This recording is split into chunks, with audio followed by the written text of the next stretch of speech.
Hey, it's Chris, the supply chain doctor and APICS coach, providing you insights and tools to better understand and apply the APICS body of knowledge to everyday supply chains. In this interview, we spoke with Ted Stank, faculty director with the University of Tennessee Global Supply Chain Institute, to discuss Tennessee-Alabama football and supply chains in the era of COVID-19 and beyond. It all sounds pretty boring, so let's see if Ted can prove me wrong. Ted, thanks for speaking with us today. Hey, Chris, thanks for having me here. Let's talk about supply chain disruption and the current COVID-19 pandemic. Although it is a dramatic and sad event, specifically for people who are suffering. But one thing it has done is raise the level of awareness of supply chains in the everyday discussions. For example, pre-pandemic, I would listen to the news and make a social comment when someone mentioned the term supply chain. Back then, I was maybe posting once every other week. But now, I can hear supply chain mentioned every day in the news, whether it's a company talking about strategy or government discussing protective plans. So from your observations, what are some of the changes our supply chains will face as a result of this experience? Well, one of the themes I'm going to talk about, Chris, as we go through today's questions is that a lot of trends that are already there are going to be accelerated by what we're seeing with this crisis. And I think this is one of them, is that companies have been recognizing increasingly that supply chain management is really their key to competitiveness. We can be geniuses in how we structure our financial markets. We can be geniuses in our marketing, et cetera. But if you include particularly product design, that end-to-end supply chain perspective has been targeted as impacting 70% of the people who work for organizations and credited with 70% of the economic value add.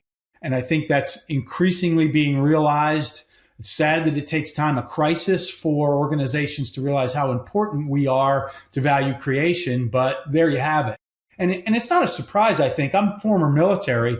Not a surprise that supply chain ideas and end-to-end integration were born in the military, because I think they thrive. Those ideas thrive in crisis, if you will. Yeah, it's interesting. Over the past 10 years, I've seen executive level positions. I mean, I even see some organizations have chief supply chain officers, which really raises the level of supply chain in companies. You've seen that? Yeah, absolutely. And that actually is another one of those trends that's increasing.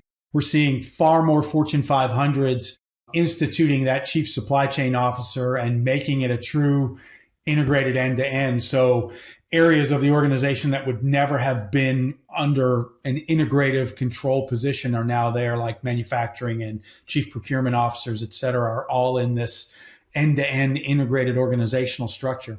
When this pandemic started, it's probably a month ago now, you saw a lot of consumers panicking, whether it was toilet paper or hand sanitizers. Those supply chains were pretty much impacted. Do supply chains in general, in all industries, face some type of disruption? What I've seen is one of two categories for companies. One is for essential products. This is a case study of the bullwhip effect in practice in a way that we'll probably not see in our lifetimes. In some cases, companies are seeing 50, 60% demand increases for essential products, medical equipment, pharmaceuticals, foodstuffs, paper products, et cetera. And then in the other category, firms are seeing demand just drop off the cliff for non-essentials. And we've seen that happen in automotive, furniture, industries such as that just aren't critical right now as we face and confront this crisis. And so it's really challenging our entire supply chain planning process and execution. Companies that are seeing this huge spike in demand, I mean, face it, these tend to be for products that are generally considered, in an APICS segmentation framework, kind of A products. They're ones that have pretty stable demand, high volume, quick turn products. And so we just kind of chug them through in high volume. And there's not a lot of excess capacity to devote to them when they spike 50%, because we're not expecting 50% spikes in typical toilet paper products and things like that. So that's been a big challenge. Again, for the companies that don't have essential products, or for companies that are selling essential products but maybe not seeing demand for non-essentials, we're seeing a lot of reduction in SKUs so companies can focus their capacity on the ones that are moving. I mean, frankly, at this point, consumers don't care what kind of packaging are around hand sanitizer, for example. They just want the product. So we're seeing a lot of reactions in that respect. Yeah, you mentioned the term bullwhip. That is a big APICS term. And I mentioned to you earlier and recalled, I teach the APICS classes, and I was teaching to a company, in your neck of the woods, Chattanooga Bakery. They make the moon pie. Mm-hmm. And I was explaining bullwhip to them, and the person in the class you could see the light bulb went off. And he said, we had something like that happen to us, a pretty constant product, but one season they had a significant spike, and it was during the eclipse. You remember a couple of Sure. years ago, the eclipse came right across North America. Right. Exactly. Yeah. And they realized they saw maybe 30-40% increase in demand, and it was because anybody that was having a eclipse party was buying anything that had to do with solar, whether it was moon pies or sunshine drinks or whatever it was. That Right. was an interesting story. Right. Very interesting. Yeah. And I mean, typically the way companies plan for providing product to the market of those kinds of products is, I mean, they either have a plant dedicated to it or a couple of lines in a plant, and they run them constantly because there's not much changeover, et cetera. So when they have to really flex to a tremendous scale, that's a challenge if you don't have additional capacity to run it. Sure, and that leads into my next topic. I read an interesting article recently on the shortage of toilet paper from a perspective more of supply chain. As I read the article, in my opinion, they correctly summarized that it wasn't really a hoarding issue as much as it was a supply chain issue. And specifically, you had mentioned it, segmented supply chains, and there were two primary drivers. One was, given the product is mature, toilet paper has been around forever, it doesn't change much, and typically stable. The supply chains were designed to be lean, efficient, and difficult to change. That's typically what that means. Right. And number two, the aggregate demand for toilet paper remained the same, relatively constant. It's just people were buying more at home as opposed to the commercial side of using it in the offices. And that just created challenges, from an APICS angle, because we talk about Zara, for example, having two different supply chains, one for fast fashion type of, flexibility, smaller lots, and then another supply chain for khakis and kind of basic white shirts that are pretty predictable. Mm-hmm. From your perspective on this concept or shortages in general, anything there you can add? Yeah, that is a really interesting scenario that we're seeing with the toilet paper and that whole conversation about whether it is hoarding. Clearly, early on, we did see some consumer hoarding, but you're right. There are two distinct supply chains. The institutional one that goes typically through large distributors that don't have the relationships, the channels, maybe even the equipment to service, say, a consumer channel. And that is exactly what we're seeing, is that institutional channel still has significant product because sales in that channel completely dropped off, and yet we're struggling to provide the retail channel. I've also heard conversations from some of the manufacturers of these kind of CPG products that it was also a capacity issue at the retailers themselves, not having enough people and handling equipment, et cetera, to be able to get products off the manufacturer's trucks and into their DCs and then out to their stores. So, and it just stressed the supply chain all along the channel. I think that as we talk about resilience moving forward, probably one of the areas we'll have to address is having that ability to adapt different segments. I mean, why can't a Cisco or some other kind of food supplier deliver truckloads of toilet paper to a Kroger's distribution center or a Publix? I'm not sure why, but we're struggling with it. Well, you mentioned a good word, supply chain resilience. That's a key APICS term, and we also talk about adaptability, kind of two related terms. So, Ted, much of what we've been discussing revolves around effective inventory planning and even demand forecasting, two key APICS terms. But I recall hearing an interview you did a while back on inventory planning at a football game. That discussion really resonated with me, specifically as a fan of the APICS body of knowledge, and I think you talked about things like postponement and anticipatory inventory. Do you mind taking a few minutes to retell that story? Yeah, I mean, it is a really entertaining story, and I share it with a lot of the different classes that I teach, from undergraduates all the way to executives. And I happen to be a huge proponent of the notion of segmentation. You mentioned Zara earlier with their fast fashion and then their basics. Why try to use advanced analytics and advanced demand forecasting for things that aren't going to change, are relatively easy to make. We can move them out in volume. And if they don't sell today, they're still going to be in style tomorrow. So we'll sell them tomorrow. No big deal. And, so you mentioned khakis and basic white shirts. And I use that example quite a bit in my travels around. But then with fast fashion, it's really difficult to plan. We can't forecast it. There's lots of areas of customization. The uncertainty levels are just so high.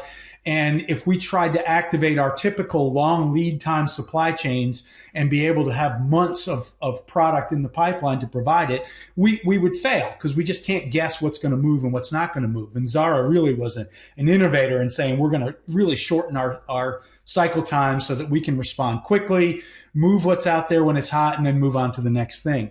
So I've been talking about this for a long time, and it's something I have a lot of passion about.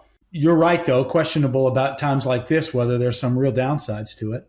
But anyway, back in 2009, I've been at University of Tennessee since 2003. You might recall when University of Tennessee had a pretty good football program. That seems like ancient history. We're coming back. But probably one of the last times until maybe this past season that we really had a team that I would say overachieved was 2009. A guy named Lane Kiffin was coaching Tennessee, which causes a lot of passionate reaction in Tennessee fans. But that year, that team didn't have a whole lot in the cupboard, and I think he did a great job coaching, and the team was very competitive. And in the third Saturday in October, it's a very traditional Saturday. It's because when University of Alabama and University of Tennessee play football. And Alabama in 2009 was just coming back. Nick Saban had been their coach. I think it was his second year. And Alabama was undefeated. Tennessee had maybe just a bit better than a 500 record. And I have a friend who's a professor at Alabama. And so my wife and I got tickets through him, and we went down to visit them, and we went to the Tennessee-Alabama game. The night before, we were in a local night spot in Tuscaloosa, and there weren't many people in the bar. And I ended up talking to this guy next to me and asked him what he did. And he told me that he was a T-shirt vendor. I said, oh, yeah, that's interesting. Tell me about that. And he goes, well, I go to some of the biggest sporting events in the SEC in football season and basketball season. I can look at the schedule and I can predict what are going to be the big games pretty well. And I go there with T-shirts and I sell T-shirts to the crowd. So, wow, that's really interesting. So tell me more about it. So he started telling me that there are really two kinds of products that he sells. The first one is University of Tennessee versus University of Alabama, October, I'm making this date up, I don't know the exact date, October 23rd, 2009. You can predict that in advance. He knows well in advance. It's at University of Alabama, so he knows what the stadium holds. It's probably going to be a sold-out game.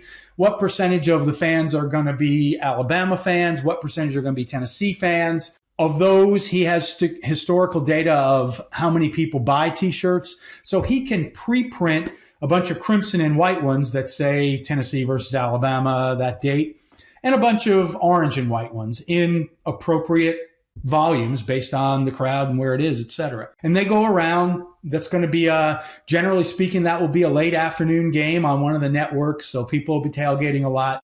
And he's got a crew of people that come in and go around to tailgates and sell those T-shirts at, say, $15 to $20 a piece. And then I said, well, what's always interested in me was coming out of a big game and having a T-shirt vendor at the exit to the stadium immediately after the game, selling a T-shirt that says University of Tennessee X and University of Alabama Y with the score on it immediately. And he said, yes, that's my other line of product. Obviously, you can't predict the score. There are an infinite number of scores. And if you tried to do that, you'd have a lot of wasted product and probably not enough of the right product. So he uses some form of postponement. Again, he knows the relative numbers of crimson colors versus orange colors, and so he can plan appropriately. And then he has very trusted employees, oftentimes family members, located in vans strategically situated near big exits to the stadium, with printing presses inside, just being able to print the numbers. The rest of the stuff has been speculated because we know it's Tennessee versus Alabama and the date. And then they're just going to postpone the numbers. And he has himself and several other people in the stadium with cell phones calling them, so that as we get close to the end of the game, they're saying, hey, start printing. And this is a real example. Start printing Alabama 9, Tennessee 7.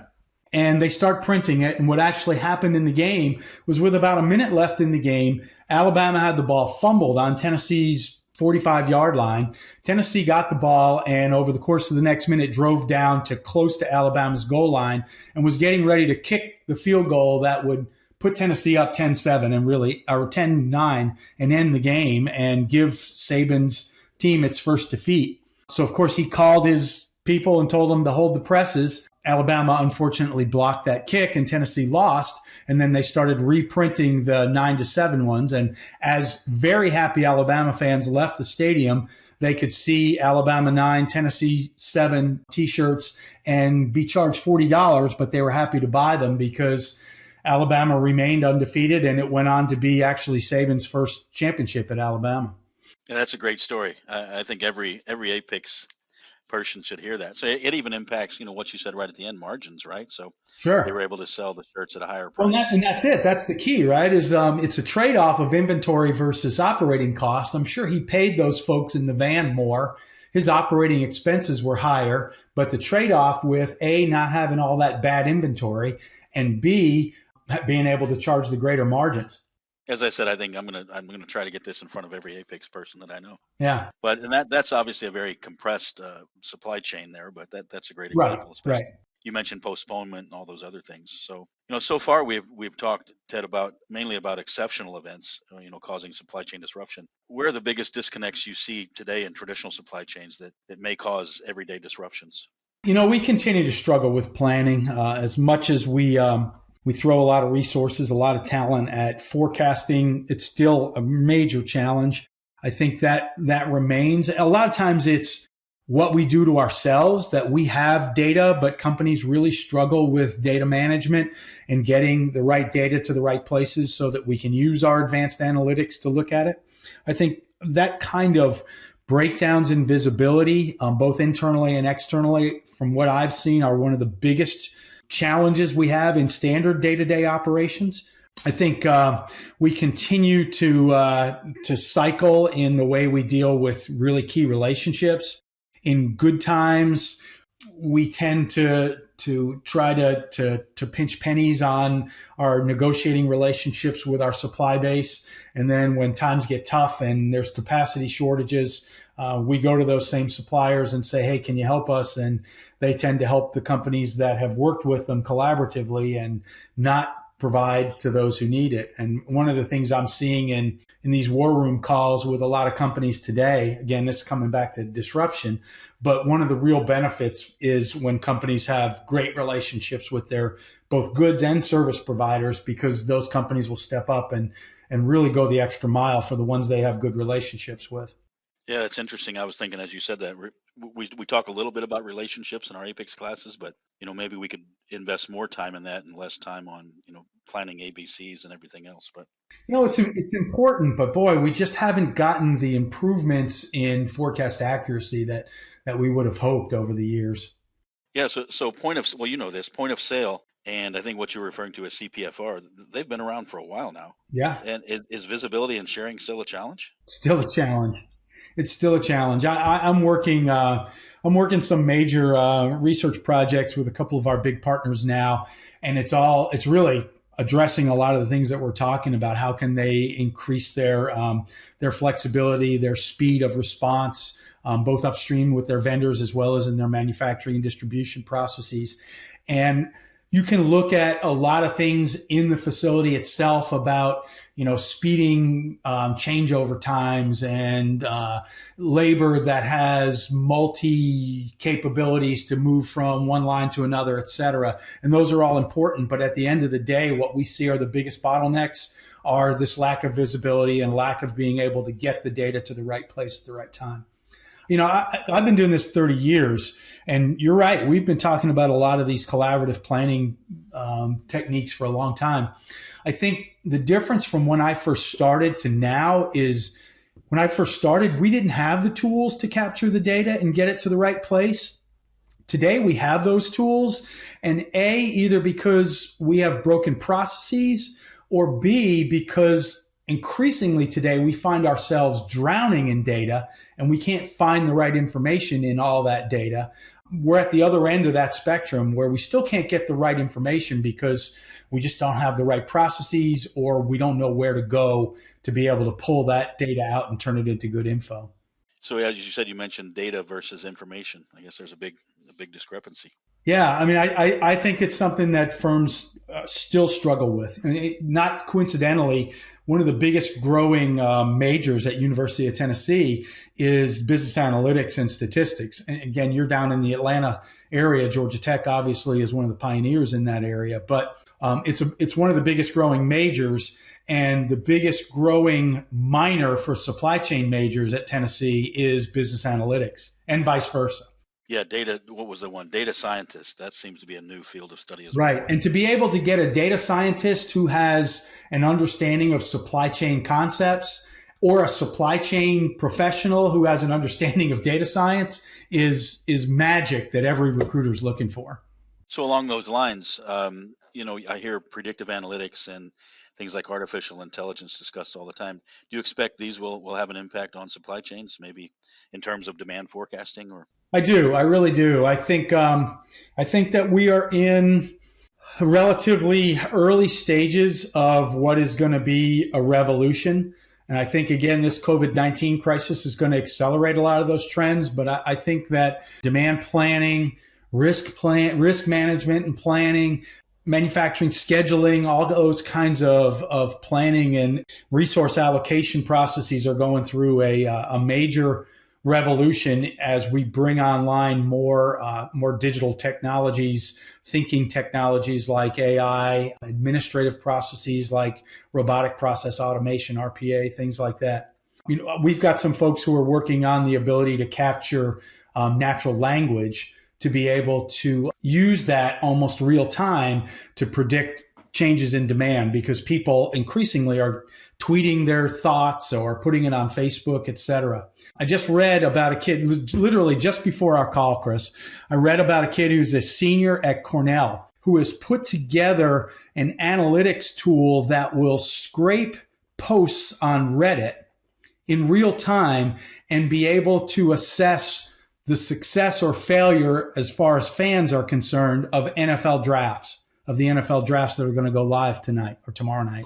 Usually you can tell because it's live and people will boo or cheer. So he came up with an analytical tool that's going to scrape real-time natural language data and convert that into a -1 to 1 scale of applause or booing, so that in real time we'll be able to see how fans react to draft.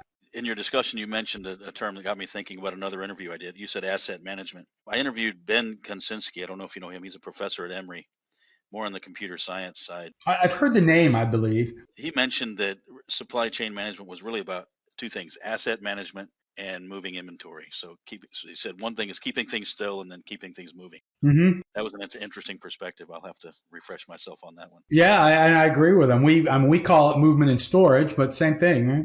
So I also, just to switch gears a little bit on you, I was part of an interview with, I think, your colleague Alan Omling when he was with UPS and he was doing work for 3D printing. Do you have an opinion on 3D printing and how it might impact the supply chain? Yeah, I do. We're actually seeing some of our partners use it increasingly. It started with prototyping, and it really sped the ability to look at different prototypes for products in product development and design. But we're seeing it increasingly used now in service parts management. I think that's going to be an industry that gets literally revolutionized. If you've ever been on back when we used to fly on aircraft, if you've ever been at an airport like Knoxville, Tennessee, which is a kind of a very small spoke airport, waiting on a flight to Atlanta, for example, on Delta, and you've been delayed for a couple of hours because a latch on the coffee maker in the galley broke, and we can't take off because we don't have a latch and it has to be flown in from Atlanta. Think about if the operating center in Knoxville had a 3D printer that could make the latch for that coffee maker in 10 minutes, and we'd be off and on our way. A lot of aircraft manufacturing firms are using it in non-critical structures because you can make structural elements that are super strong but also super light, like the internal cockpit or the internal cockpit structures and walls and things like that. I've actually seen it passed around a conference room, and it looks like it would be really heavy, and you pick it up very easily with one hand. So I think in those kinds of manufacturing environments, we're going to see a lot of application. I've heard of automotive companies that are actually using it for some engine componentry.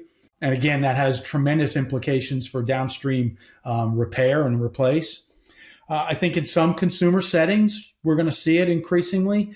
Going back to that whole T-shirt thing, I've seen it in some clothing stores with the ability to make little consumer items with 3D printers. So it's happening now in the COVID-19. Every day you read about these high school kids that have a 3D printer and they're using them to make face guards for healthcare work. I think it's going to turn a lot of what we know about inventory planning and targeting on its head in certain instances, not everywhere. I think that's a great example, especially service parts management, because, from an APICS perspective, that's very difficult to plan and manage. You got to store it. You don't know if you're storing it for 1 day or 10 years, so. Right. And you have to store parts like in automotive for a 1952 Ford, that maybe turns, as you said, once every 10 years, but you still have to keep that part. So if you could shed a lot of that long tail of our inventory segmentation and just make it on demand, how critical that would be.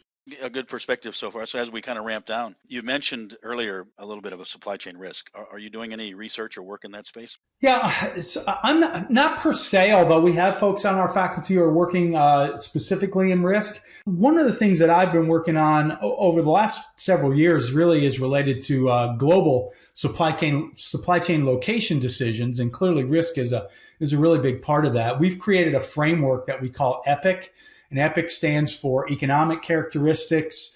P stands for political characteristics, so the nature of a country's political structure. I is their physical infrastructure, ports, railways, highways, communications technology. And C is business competencies. What's the nature of support industries like 3PLs, managerial capabilities and talent, skilled labor, that kind of thing. And we've used it to assess 64 countries around the world and given them index scores on each of these categories so that companies can pretty quickly, if they're looking for opportunities for either vendors or manufacturing locations or distribution locations in a region, identify which countries in that region might be the ones to now start sharpening our pencils and look more closely at. So it's pretty closely related to global risk. Is that something companies can volunteer to participate in, or is it an initiative where they have to partner with you?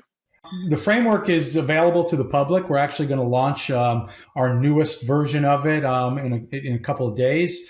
People can find it on our website at www.globalsupplychaininstitute.edu, and then there's a pull-down menu of research, and it's under white papers. And we're gonna update that every year, so it's publicly available. We've got a number of companies that are using it with their global supply management teams to try to understand where they can start diversifying some of their supply bases.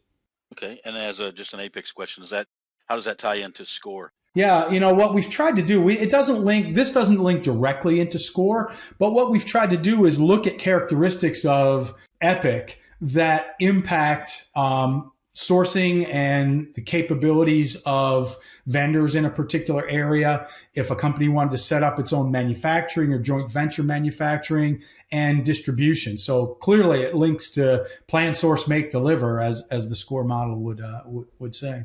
So Ted, appreciate your comments so far. Something I always like to conclude on is getting our guest's perspective on the future of careers in supply chain management. And you're probably in a good spot to offer any suggestions or guidance that you might have for two audiences: a student considering a degree in supply chain management, or an experienced professional maybe considering a career change into supply chain management. Any perspective there? Absolutely. In fact, I just hosted an online Q&A with about 200 of our graduating seniors this morning, and of course, they're concerned with what the job market's going to look like rolling forward, given this disruption. I happen to feel that we are in the era of supply chain management in organizations. I mean, you could say that, the 50s, 60s, 70s was an era of really recognizing the importance of understanding finance and how finance drives an organization's success. And the 80s and 90s were kind of a marketing era. I think that we are now in the era of supply chain and organizations recognizing how the key to competitiveness, the key to financial success lies in best class management of supply chains. And my feeling over 30 years, again, of being in this business is that companies right now cannot find enough talented supply chain professionals to meet their needs. And that's increasingly true. Crazy statistic. Large, complex state university like University of Tennessee, 30,000 students. The largest graduating major at the University of Tennessee, undergrads, is supply chain management majors. We graduate over 400 a year. Psychology, you would think, would be the largest. They're second at like 280 graduates a year. And it's because of this revolution of companies recognizing the need to get supply chain talent into their pipelines.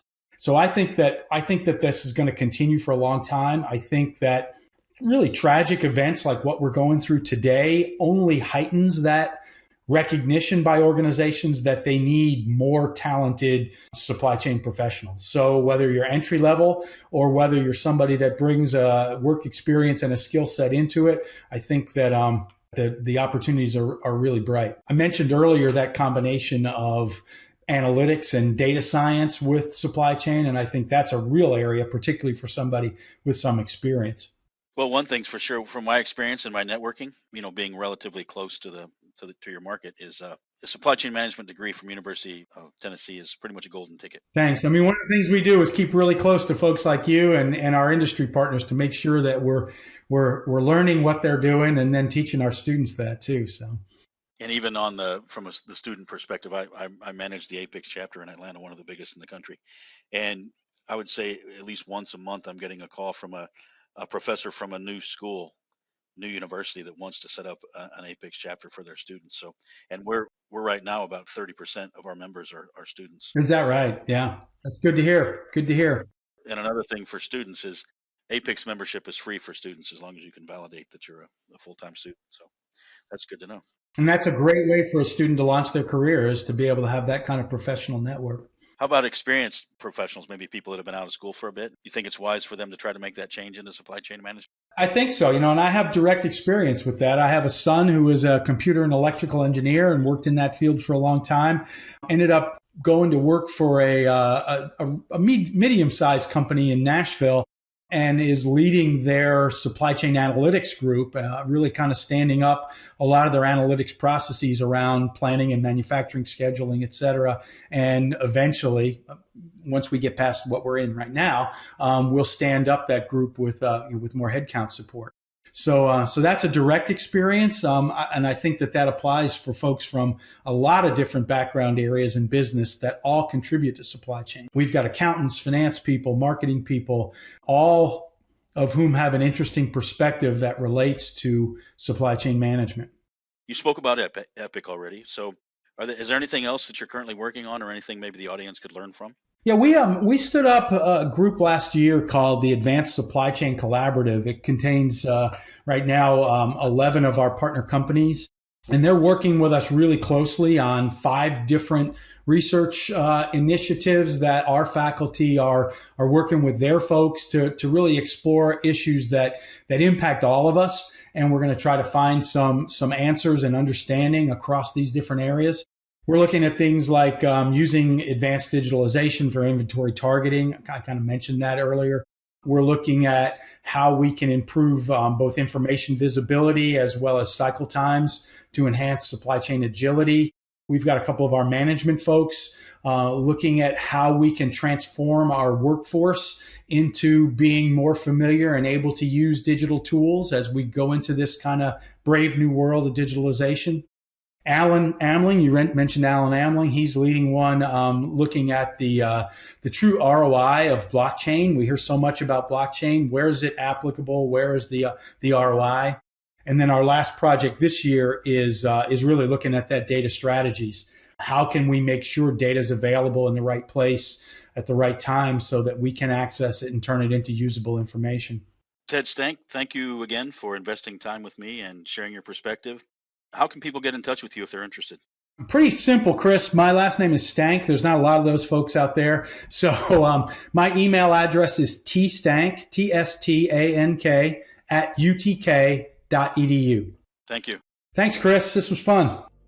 Thanks for listening. To learn more about these and many other supply chain topics, consider getting an APICS certification. There's a YouTube video where you can learn more about bootcamp-style workshops at Georgia Tech. Search on APICS Bootcamp Courses Informational Webinar. If you're in the North Georgia, North Alabama, Chattanooga area, check out the traditional class formats offered by the University of Tennessee Chattanooga Center for Professional Education Supply Chain Academy.